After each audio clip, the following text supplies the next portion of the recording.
প্রিয় শিক্ষার্থীবৃন্দ, তোমরা যারা এইচএসসি মানবিক এবং কমার্স শাখার মধ্যে যাদের অর্থনীতি রয়েছে তাদের জন্য এই ক্লাসটা। তো এটা প্রথম পত্রের দ্বিতীয় অধ্যায়ের অঙ্কগুলা। তো দেখো কি বলা হয়েছে, দেওয়া আছে এখানে তোমার দেখো কিউডি ইকুয়াল টু 10-2p এবং কিউএস ইকুয়াল টু -5 + 3p। এই সমীকরণ হতে ভারসাম্য দাম ও পরিমাণ নির্ণয় করো।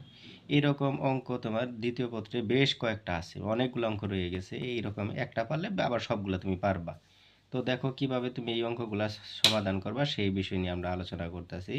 তো এই দুটা সমীকরণ প্রথমে তুমি কি করবা, দেওয়া আছে লিখবা। দেওয়া আছে যে এই দুটা সমীকরণ তুমি লিখে নেবা অঙ্কের হিসাব অনুযায়ী। তো আমরা জানি বাজার ভারসাম্য অবস্থায়, এই কথাটা লেখা নিবা সুন্দর করার জন্য।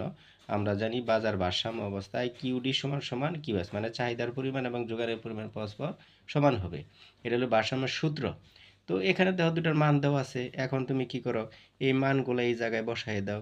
তাহলে কিউডির মান কত তোমার 10-2p equal to -5p plus হইতেছে 3p। এখন কি করো, এটা 10 আছে, এই পাশে 10 ধনাত্মক, ওই পাশে মাইনাসের 5 আছে, তাহলে এই পাশে নিয়ে এসে করো প্লাস হইলো।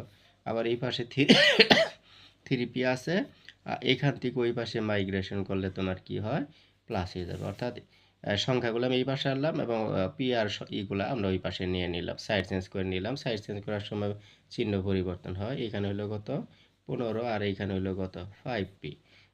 এরপরে কি করো, তাহলে 5p সমান সমান একটা লাইন বাড়িয়ে দাও, এটা উল্টিয়ে দাও। দেওয়ার পরে তাহলে p সমান সমান 15/5। তো এটা যারে কাটাকাটি করলে কত 3-5-15, ওতে p সমান সমান 3।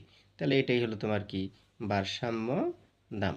এই ভারসাম্য দাম রে p বার দ্বারা প্রকাশ করে দাও, তাহলে 3। এরপর আবার কি হয়, পরিমাণ বাই করো। তাহলে এই পি এর মানটা কি করো, পি এর মান ওই চাহিদা এবং যোগান সমীকরণ বসিয়ে দাও। তাহলে কিউডি সমান সমান, কিউডি কত ছিল দেখো 10-2p, 10-2p। এখানে 10-2 ইন্টু দিবা, পি এর মান বাই করছো এই 3, এই মানটা তুমি এখানে বসাই দিবা।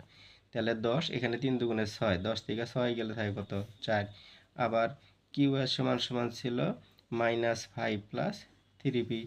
এখনও তুমি আবার দেখো -5 ইন্টু 3 গুণন এই পি এর মান আবার কত 3। তাহলে এখানে 3 × 9, 9 থেকে 5 বাদ দাও, তাহলে কত 4।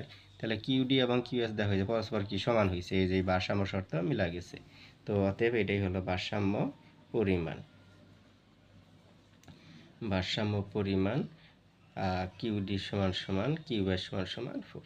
এইভাবে তুমি কি করবা, অঙ্কগুলা সলভ করবা। আশা করি বুঝতে পেরেছো। তারপরেও যদি না বুঝে থাকো কমেন্ট করো, আমি বুঝিয়ে দিব।